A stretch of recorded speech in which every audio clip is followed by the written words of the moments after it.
भारत के स्व यहाँ के जीवन दर्शन में है।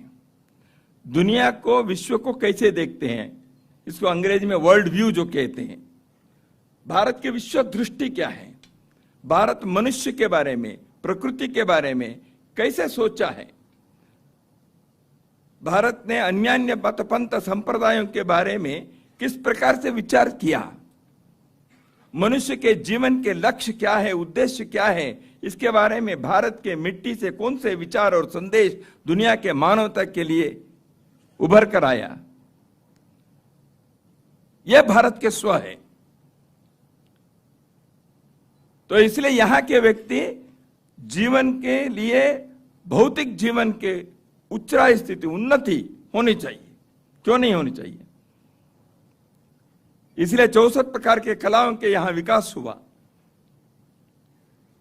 जीवन को आनंद से जीने के लिए यहां के लोगों ने प्रयत्न किया, हर प्रकार से आनंद किया। इसलिए इतने प्रकार के त्योहार, इतने प्रकार के पर्व, इतने प्रकार के संगीत, विनोद, नृत्य, आनंद से रहो।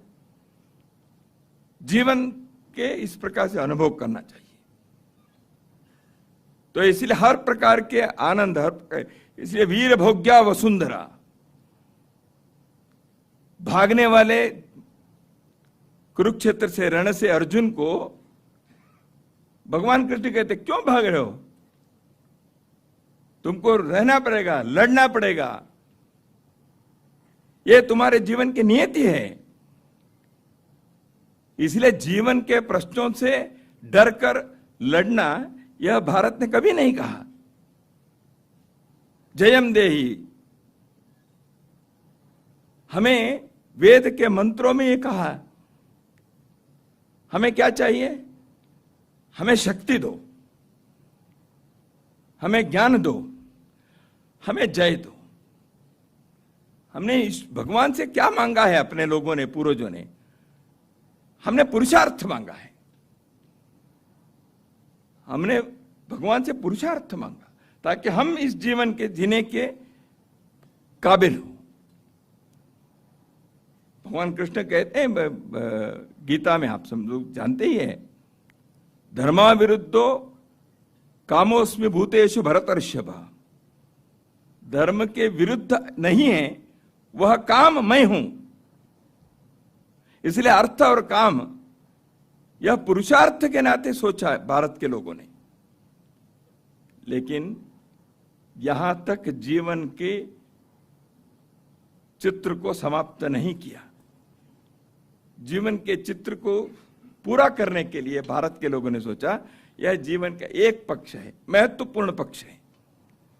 उसके साथ साथ जीवन के दूसरे जो उसके भी उन्नत, उससे भी महत्वपूर्ण पक्ष है, वह निश्रेयस का है, अध्यात्म के है, धर्म मार्ग पर चलने का है।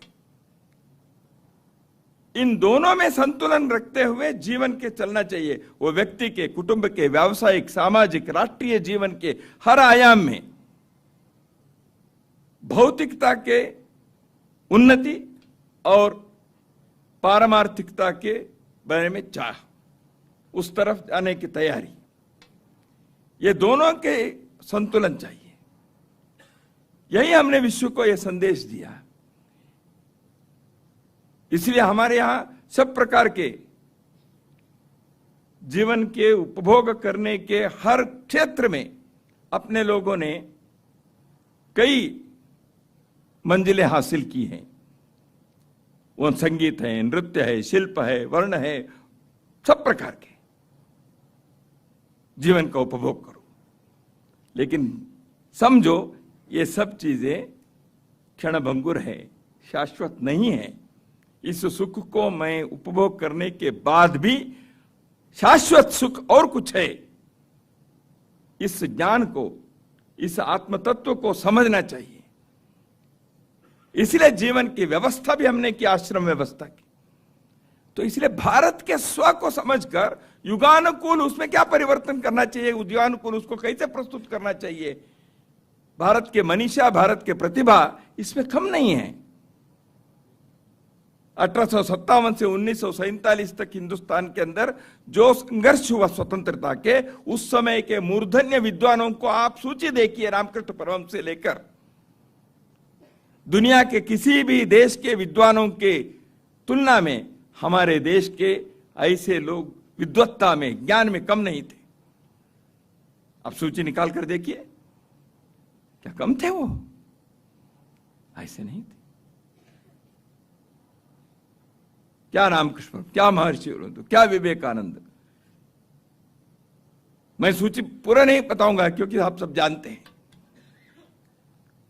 तो इसका अर्थ यह है, हम अपने देश के जीवन दर्शन को इस युग के लिए कैसे चाहिए। इसलिए दीनदयाल जी ने कहा, विदेश में जो अच्छी बातें हैं, विदेशी को स्वदेशानुकूल बनाइए। स्वदेश के जो अपने विचार है प्राचीन, युगों युगों से जिस विचार को हम लेकर चले हैं, उसको युगानुकूल प्रस्तुत करने के लिए प्रयत्न करना चाहिए। इसीलिए विचार शाश्वत होते हैं, रचनाएं वो तात्कालिक होते हैं। इस युग के लिए जैसे चाहिए ऐसे बनाना पड़ता है। सत्य शाश्वत है, उसके अभिव्यक्ति आज कैसे करने चाहिए, वो वर्तमान पीढ़ी के अपने अनुभव, विद्वत्ता, प्रतिभा और ज्ञान के आधार पर करना पड़ेगा। श्रेष्ठ भारत निर्माण करने के लिए ऐसे समाज को तैयार करना आवश्यक है।